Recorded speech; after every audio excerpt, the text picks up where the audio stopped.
మళ్ళీ దీనికి అట్రాసిటీ కేసులు ఇచ్చి అంటే మరి సపరేట్ పెట్టుకోవాలి.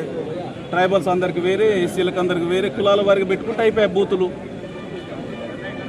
అది కావాలని చెప్పేసి అక్కడ తీసుకొచ్చేసి పోలీస్ స్టేషన్లో పెట్టి ఇంతసేపు ఎన్నికలు ఎప్పుడు అయిపోయినాయండి? 5 గంటలకు ఎన్నికలు అయిపోతే, పోలింగ్ అయిపోతే 5 గంటల నుండి 9 గంటల వరకు కూర్చోబెట్టి ఏం తమాషా అండి ఇదంతా?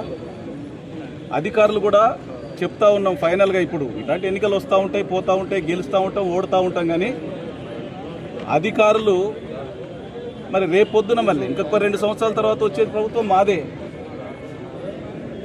ఏ బూత్ కాడ ఎవరెవరు డ్యూటీ చేసిరు, ఎవరెవరు ఉన్నారు, ఏ విధంగా సపోర్ట్ చేసిరు, ఎట్లా అంత లిస్ట్ ఉంటుంది మా దగ్గర. రేపు మరి మేము కూడా ఏం చేయాలనేది కూడా నేర్పిస్తూ ఉన్నారు అధికారులు కూడా. ప్రజాస్వామ్యబద్ధంగా ప్రజలకు సర్వీస్ చేయాలి. ఇటువంటి సిచ్యువేషన్స్ ఏది కూడా ఇటువంటి అల్లర్లు కానీ ఏదైనా జరగకుండా చూసుకోవాల్సినటువంటి వాళ్ళు. మరి దీని కారకులు ఎవరండి అసలు? ఫస్ట్ మమ్మల్ని పట్టుకొచ్చి ఇలా కూర్చోబెడితే, పోలీస్ స్టేషన్లో కూర్చోబెట్టి, ఇది సరైన పద్ధతి కాదు. అధికారులు కూడా పద్ధతి మార్చుకోవాలి.